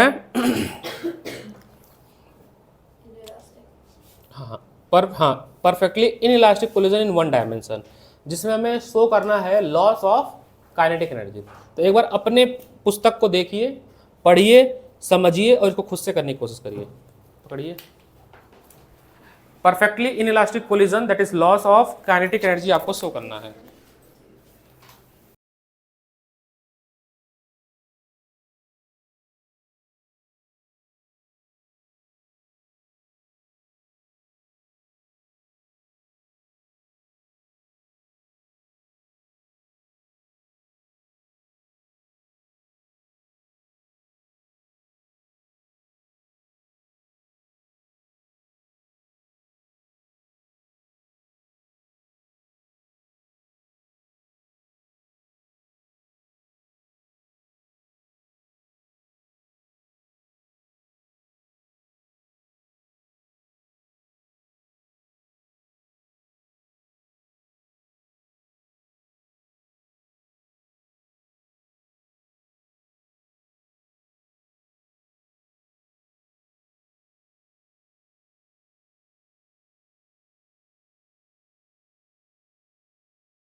चलो हुआ सर डेरिवेशन आ रहा है पक्का आ रहा है नहीं आ रहा है अब अगला आखिरी डेरिवेशन करा दूं 2 डायमेंशन नहीं आता तो आ ही नहीं रहा कुछ नहीं आ रहा मुझे तो कुछ करा ही नहीं आपको भेजे थे लोग वो के चेक करने तो बस सर हो गया अरे अभी न्यूमेरिकल बाकी है न्यूमेरिकल में आपने बोला मैं 1-1.5 घंटे में करा लूंगा फिर न्यूमेरिकल भी हाँ। आधा घंटा बचा है ना 2.5 बचा है अभी अब मैं 2:30 2:30 हुआ है कैसे 3 घंटे हुआ आप 11 बजे आई हैं एक्सक्यूज मी यस 11 बजे आई हैं 11 से 1 अगली हमें बायोमेट्रिक से बाद हमेशा नहीं ऐसे बता रहा हूँ 11 से 1 कोई ना मैं 11 बजे फिर 1:30 से 3 क्लास होगी ना तो अभी तो बच्चा अभी तो 2:30 हो रहा है ये परसेंटेज वाले क्वेश्चन कराए हैं अभी तो कराया मैंने ना 50% वो इंक्रीज वही है परसेंटेज हां जो भी वो चेंज हुआ ना कैंडिडेट 50% वाला पोटेंशियल वही है क्यों ग्राफिकल मेथड कराया मेरे को जाने नहीं देते किस चीज़ का? में जाने देंगे मैं जाऊं तो पहले आई थी मैं ये तो वही है जो मैंने बताया ना हाफ ग्राफ बना दिया उसमें। देख लीजिए नहीं जी अभी तो क्वेश्चन ही नहीं हुआ क्या कर रही हो आपने बोला 1.5 घंटे में करा दूंगा अब घर पे मैं रूमी क्वेश्चन डाउट लेके आऊंगी कल दूसरा चैप्टर पढ़ाएंगे नहीं क्या हम वो तो वो भी कराऊंगा 1 घंटे का इनइलास्टिक का भी कराया है चलिए क्वेश्चन समझिए एनसीईआरटी एग्जाम्पलर ये डिलीट है सिलेबस ये लास्ट टॉपिक है उसमें कराया बट डिलीट है मैं फिर देख लेता हूँ इन लोगों को तो किसी एक फॉर्मूला होता है ला बता देता हूँ मैं ये भी नहीं कर पाया ये इसके मैं तुम्हें फॉर्मूला लिख देता हूँ देखो क्या चीज़ था कोफिशिएंट ऑफ रेस्टिट्यूशन क्या चीज़ होती है इसका ऐसे लिखते हैं कोलिजन का ही है जब पार्शियली इलास्टिक कोलिजन हो रहा हो अब पार्शियली इलास्टिक कोलिजन क्या है इसका डेफिनेशन मैं आपको यहाँ से पढ़ता हूँ कहाँ गया पार्शियली इलास्टिक कोलिजन मतलब होता है कि इलास्टिक कोलिजन में पार्टिकल अलग अलग हो जाते हैं लड़ने के बाद लेकिन अगर लड़ने के बाद दोनों पार्टिकल चिपक के चले और एनर्जी भी कंजर्व रहे और लॉस भी ना हो किस चीज़ की उसको पार्शियली बोलेंगे तो उस केस में एक टॉपिक है कोफिशिएंट ऑफ रेस्टिट्यूशन ई से रिप्रेजेंट करते हैं क्या होता है formula V1 minus V2 V1 क्या है final energy of first body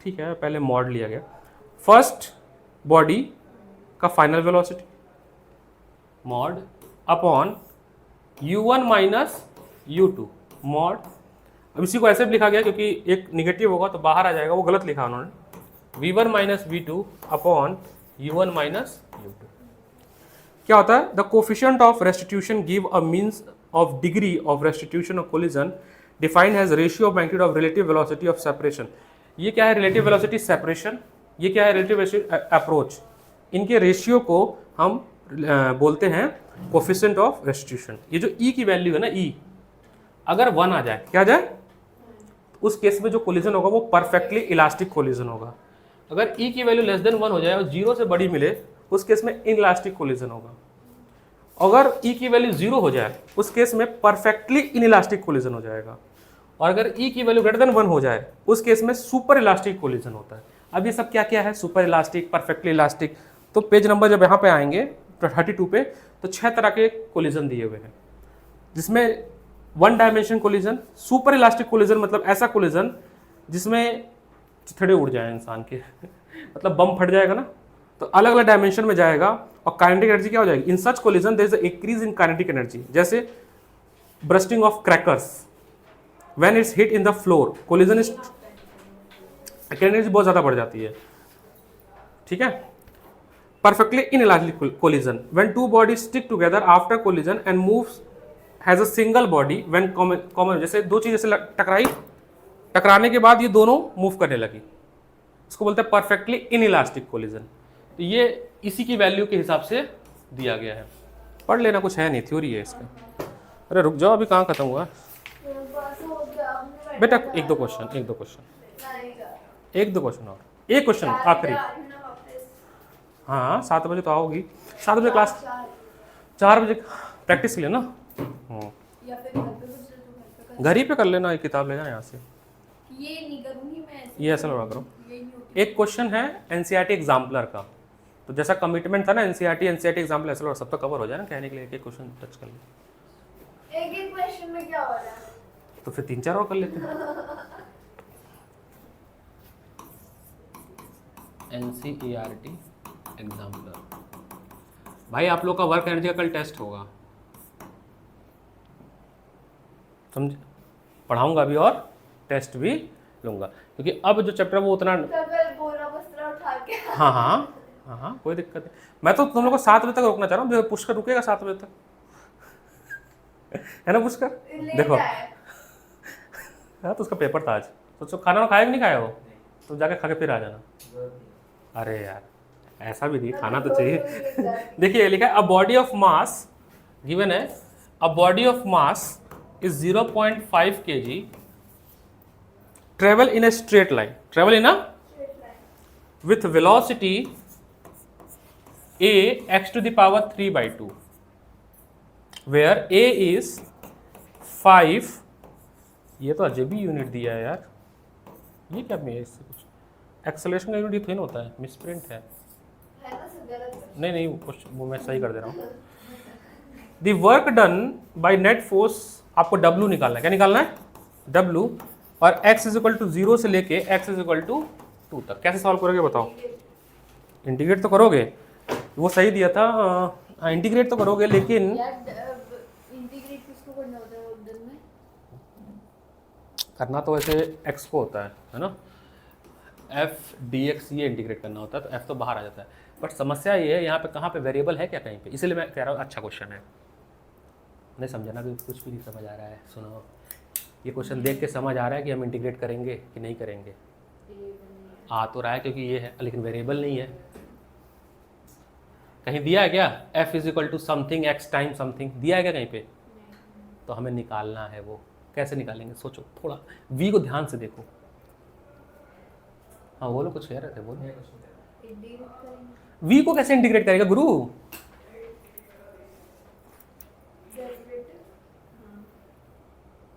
derivative करेंगे, हाँ। तो a का वो निकल जाएगा, तो a का इक्वेशन बनेगा जो कि ऑलरेडी दिया कर है, देंगे इक्वेट करेंगे और उससे हम बनाएंगे तो a कर देंगे उससे x m इंटू ए करेंगे। हाँ सही सोचा आपने, करो, सोचा तो सही है तुमने, ठीक सही। मैं बताता हूँ क्या सोचा है इसने। मैंने भी वही सोचा dv बाई dt करेंगे, dv बाई dt करेंगे क्योंकि वहाँ पे a इक्वल टू एक्स 3/2 है, 3/2 है, तो इक्वेशन बनेगा इस तरफ और इसकी वैल्यू होगी क्या 5, क्या होगी? होगी 5। अब फोर्स होता है mass into acceleration into displacement, displacement कितना है इसमें? x है, केवल dx लेंगे ना, डिस्प्लेसमेंट तो dx लेंगे, क्या लेंगे? dx। a का एक्सप्रेशन के फॉर्म में बन जाएगा, जब हम डेरिवेटिव करेंगे ना तो ये एक्सप्रेशन के फॉर्म में आएगा समथिंग समथिंग, वो यहाँ लाकर रख देंगे तो पूरा का पूरा एक्सप्रेस, क्योंकि मास है 0.5 तो आपको वेरिएबल के फॉर्म में मिल जाएगा समथिंग समथिंग करके। फिर आप डिफरेंशिएशन इंटीग्रल करेंगे कहाँ से, 0 से 2 तक। सॉल्व करो।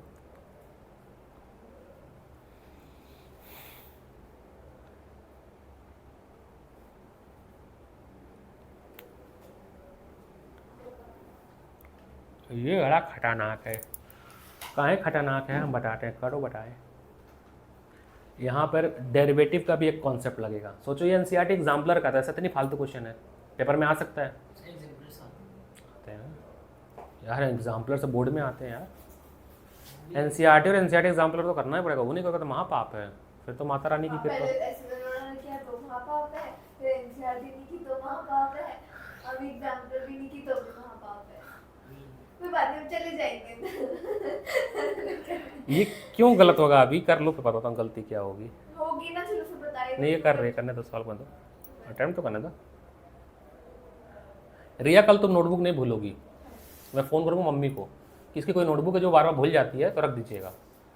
कल मैं 2 चैप्टर का डेरिवेशन चेक करूँगा, वर्क एनर्जी का और लॉ ऑफ मोशन का, सारे डेरिवेशन होने चाहिए।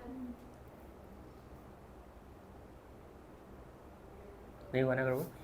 एक चीज़ यहाँ समस्या है, आगे आंसर क्या है, एक्सप्रेशन बताओ।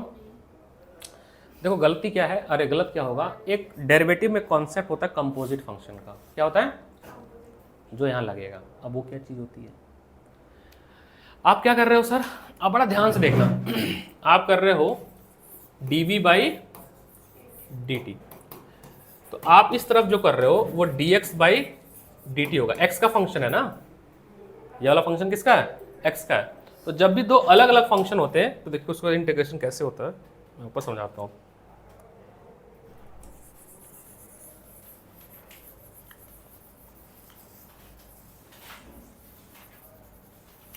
ट्वेल्थ में डेरिवेशन मैंने ही पढ़ाया था, मैं सोचा तुम लोग को बैठा दूँ, फिर मैंने कहा बोर हो जाओगे। v is equal to a x to the power 3/2, यही है ना। हम कहेंगे वो लिखेंगे कि डेरिवेटिव बोथ साइड, डेरिवेटिव क्यों बोथ साइड? दोनों तरफ करना है d/d, हमें मल्टीप्लाई करना है d/dt, ये बता रहा हूँ। तो हो जाएगा dv/dt, यही क्या होता है एक्सेलरेशन, क्या होता है ये एक्सेलरेशन। और इस तरफ ये वैल्यू दी गई एक्सप्रेशन के फॉर्म में, किसमें एक्सप्रेशन के फॉर्म में। तो ये तो पहले आ जाएगा बाहर, तो d/dt किसका होगा x टू द पावर 3/2 का। तो अब जब 3/2 का होगा तो आपको एक फॉर्मूला याद है कि अगर x to the power n dx है और इसका डेरिवेटिव कर रहे हैं अगर हम, है ना, d/dx, तो ये होता है n x n-1, ये हो जाएगा आपका a 3/2 x to the power 3/2 -1। कितना हो रहा है ये भी होगा शायद 1/3, क्या होगा 1/3 होगा ये। तो ये हो जाएगा a 3/2 x 1/2। n(x(n-1) अपॉन भी तो जाएगा। अपॉन नहीं होता बेटा, इंटीग्रेशन में होता है बेटा, कंफ्यूज नहीं होना है। तो 2 हो जाएगा, तो 1/2, हाँ ठीक है ये तो। और a की वैल्यू कुछ दी है 5 ना, a की वैल्यू क्या दी है 5। तो अगर मैं यहाँ पुट करूँगा तो 5 × 3/2 √x, तो 15/2 √x, ये आपका बन रहा है dv/dt, दैट इज a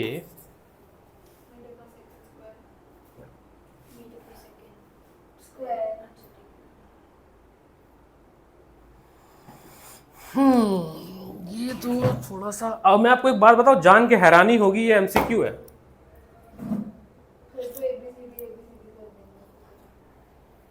और हमारा डिफरेंशिएशन ही गलत हो गया। हमारा डिफरेंशिएशन क्यों गलत हो गया? क्योंकि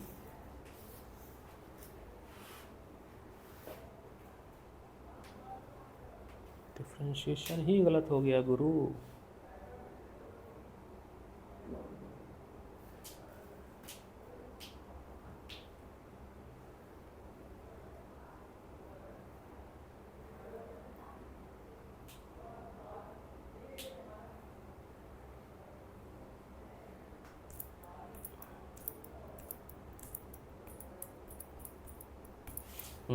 ये आप लोग को थोड़ी सी समस्या होगी, बताता हूँ कैसे बताऊँ ये।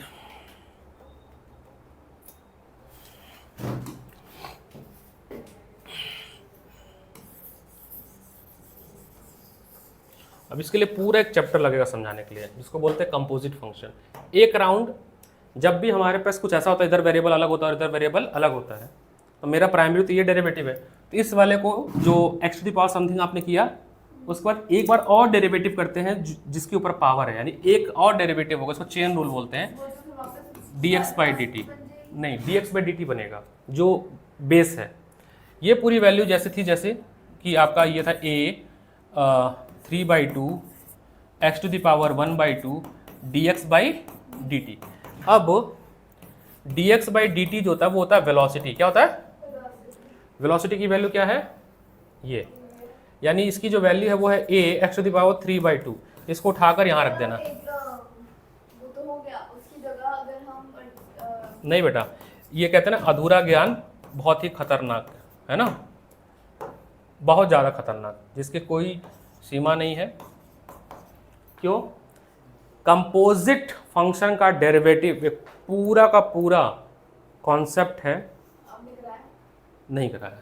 क्यों? क्योंकि मैथ का पार्ट है, और ये मेरे को पहला क्वेश्चन दिखा है कंपोजिट फंक्शन का, तो नहीं आएगा। तो सिखा तो रहा हूँ, सीख लो ना। छोटा सा ट्रिक है, आपने dv/dt किया, x पे पावर जो था उसको तो जैसे किया वैसे किया, यहाँ तक कोई दिक्कत नहीं, यहाँ तक ठीक है। इसके बाद क्या करना है, जिस पे जो पावर है ना, मान लो यहाँ पर पावर कुछ भी होता है, 99 होता 96 होता, वो तो आपने सॉल्व कर दिया।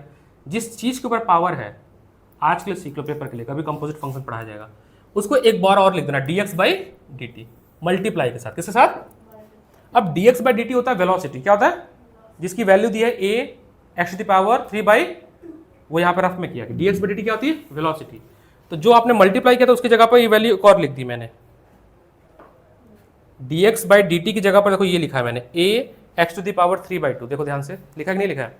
अब उसको सिंप्लीफाई करो, उसको मल्टीप्लाई वगैरह करो, ये अभी भी चल रहा है, पता क्या, ये चल रहा है dv बाई, ये अभी भी dy by dt चल रहा है। तो इसको जब सॉल्व करेंगे तो 3/2 a स्क्वायर और x 1/2 प्लस 3/2, बेस सेम है ना, तो क्या हो गया, x स्क्वायर हो गया। तो ये हो गया आपका 3/2 a स्क्वायर x स्क्वायर। अब इसमें से ये पूरी की पूरी वैल्यू पता क्या है, एक्सेलरेशन। अभी वैल्यू मत पुट करना, ये क्या है, एक्सेलरेशन। अब वर्क डन पे आ जाओ। वर्क डन होता है आपका force into D X. Force होता है mass into acceleration into D X का integration. Mass into acceleration, acceleration की वैल्यू पूरी है जो ब्रैकेट में डाला है, m 3/2 a square x square D x. अभी नहीं, आगे आएगा, पुट होगा, सिंप्लीफाई करके रख देंगे, अभी कर देंगे, टेंशन ना लो। तो क्या क्या बाहर आएगा, बाहर आएगा, इतनी चीजें बाहर आ जाएंगी। तो 3/2 m a स्क्वायर बाहर आ जाएगा और इंटीग्रेशन हो जाएगा किसका, x स्क्वायर का। कहां से कहां तक, 0 से 2 तक, देखना। तो 3/2 m a स्क्वायर x 3/3, 0 से 2, 3/2 m कितना है 0.5, a कितना था 5, उसका स्क्वायर 25 प्लस 2 का क्यूब होता है 8, 8/3, ठीक है, ये मल्टीप्लाई 3 का क्यूब नहीं होगा, 3 का स्क्वायर होगा। नहीं नहीं, मैं क्या कर रहा हूँ, अपर लिमिट पुट करते हैं ना, तो सही है वो। आओ भाग के जाना, भाग के आना 3 बजे, ठीक है। अब इन सब को जब सॉल्व करोगे, सोचो ये एमसीक्यू था गुरु, और ये आ सकता है एमसीक्यू में। स्कूल वाले क्या करते हैं, कट एंड पेस्ट। तो ये एनसीईआरटी एग्जाम्पल का एमसीक्यू है, आंसर है 50 जूल सॉल्व करने के बाद। आएगा क्या? भाई मैं तब से क्या कर रहा हूँ, एनसीईआरटी एग्जाम्पल है, क्यों नहीं है। ये 50 आएगा क्या? देखो। हाँ सॉल्व कर देख लो, आएगा ये।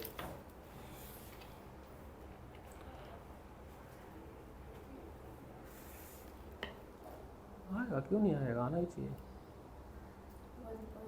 अच्छा ये 3 इससे कट जाएगा, देखो मल्टीप्लाई में है ना, सब तो मल्टीप्लाई में, ये 3 कट जाएगा, इस 2 से काटोगे तो क्या हो जाएगा, ये 4।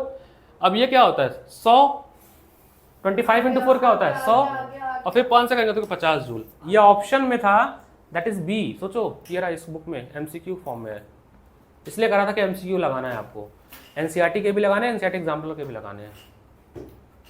कैसा लगा आज का पावर पैक क्लास, थकान हो गई होगी, एंग्जाइटी सी आ रही होगी, ब्रेक तो दिया था मैंने। ऐसे ना बोला करो, डिमोटिवेट हो जाऊंगा मैं 4-4, 5-5 घंटे क्लास ले रहा हूँ। अब तुम दूर से होने तो मैं तुमको फिर बुला लेता हूँ 7 बजे। आधे घंटे तो आने में लगता है। बेटा आप चलो, क्या पढ़ोगे, तो पास टुगेदर विथ है, तो बस टुगेदर विथ है ना, नहीं इसके पास है।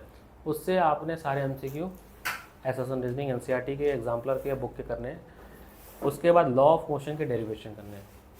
कल मैं टेस्ट लूँगा वर्क एनर्जी का, सबका जितना भी आज पढ़ाया, 1 घंटे का लूँगा, छोटा सा टेस्ट, पढ़ाना भी तो है मेरे को। कल लॉ ऑफ मोशन पढ़ाऊँगा मैं, तुम ब्रेक ले लो, उसका ये रिकॉर्डिंग रोक दो, थोड़ा ब्रेक ले लो, खा के आ जाओ, कोई दिक्कत नहीं है। सेम टाइम, हाँ 11 बजे, शार्प 11 से 3 कल पढ़ाते